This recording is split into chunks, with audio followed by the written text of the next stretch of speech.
before we start, I want you to have an insight within yourself first. Okay, think thoroughly about you.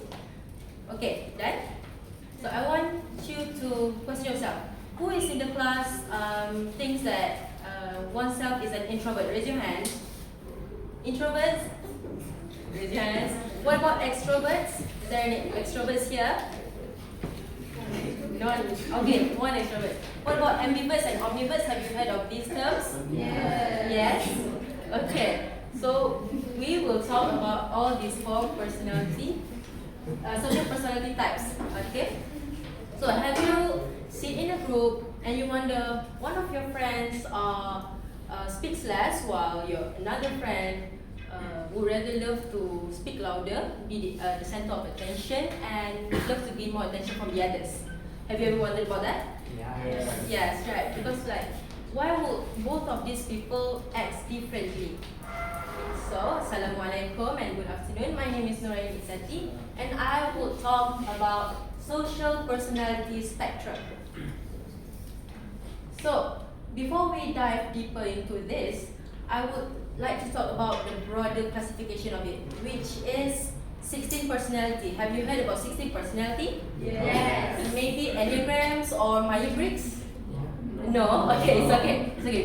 We wouldn't talk about that, but I just want to say that all of this can simply be put as a pseudoscience term. Okay, pseudoscience, based on Merriam-Webster dictionary, it means that it is a system of theory, assumptions, or methods that erroneously regarded as scientific.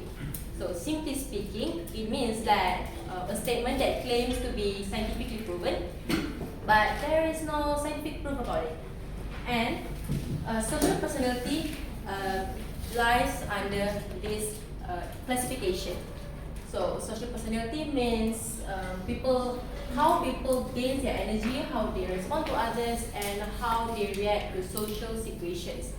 Okay, you can see here there are four: introvert, extrovert.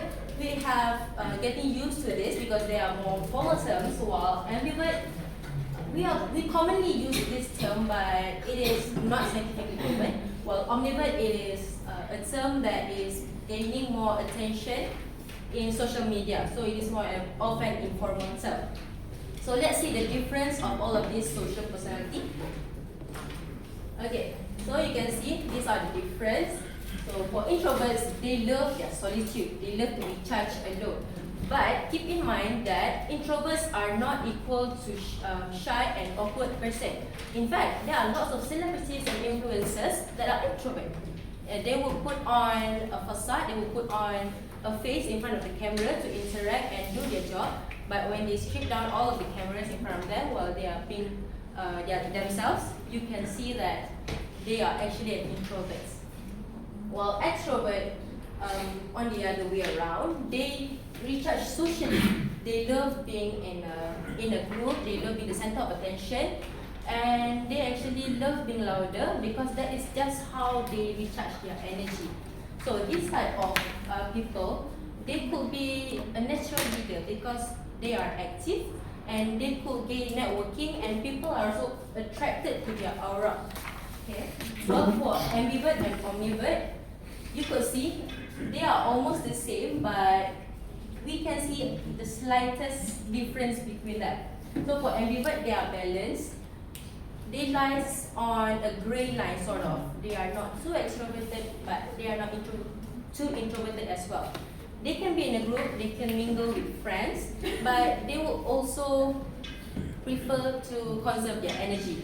But for omniverts, they could switch like a storm. Like at one day, they can be very friendly, they can be active in class, they could answer questions, ask questions, or even start the conversation first. But then the next day, they will be like, "Do not touch me or I will burn your house down." So that is how omnivert works. So because it is an informal term, so social media users tend to use this to distract themselves as a fun way, informal and fun way rather than being an ambivert. So how will they respond? I have given 3 situations group work, social events, and alone time. Because as a degree student, every day we mingle with lots of people. We mingle with our lecturers, we mingle with our classmates, group mates to do our assignments, and maybe when we go home, we have to interact with our housemates and roommates, right? So I have given you three common situations, and I will group as introvert and extrovert first, and then I will talk about ambivert and omnivert. So for group work, introverts prefer to just get the job done. They would prefer to just sit in a group or do it online, get the job done, and then they just want to go home to recharge or have alone time. While extroverts, they prefer to interact more. They would love to know more about their friends, or maybe even ask their friends for lunch or and dinner afterward. Well, for social events, this is the biggest nightmare for introverts because they have to put themselves in the center of attention, right? Have you feel like you just can't stand being in a social event? Have you feel that? Yes. Yeah. So yeah, me too, because I could consider myself as an introvert. So I know this is a nightmare for me, and I'm sure it is a nightmare for all of you as well. Well, for extrovert, they love social events. They love networking. They love getting connections. They just love meddling with new experiences because they could get to know each other, get to know different people with different backgrounds. Well, for alone time, this is heaven for introverts because they could get alone time. They could just be themselves, do whatever they want. While for extroverts, you remember during the COVID-19 era, that is the biggest nightmare era for extroverts because they have to quarantine themselves, they could not interact with other people, and some of them from social media, I have watched certain videos that some of them stated that they went through depression stage because they are unable to interact with others. Well, for ambiverts and omniverts, they are very flexible. For all three situations, they are very flexible. It depends on the level of their social energy during the time. So that is basically how ambiverts and omniverts work. So why do they matter? So you must have been wondering, why am I presenting this topic? Well, because we could understand this so that we could get better communication with our teammates. We could get to know them. We could get to know their social energy level, and we could also gain better teamwork. And it could also cause us less conflict. Okay, so if you see your friend being silent, it does not mean that they are being mad at you, they are being angry at you. It just means that maybe they are conserving their energy. And also you can also get better self-awareness about yourself. You could use this as your strength rather than your weaknesses, okay? Introverts could also gain strength from this, and also extroverts. It does not mean that being too silent, too quiet, or too loud does not mean that you are being weak. You can strategize that, make that as one of your capabilities, and also it could bond stronger relationships between you and the others. Okay, so we have finally reached the end of our topic today.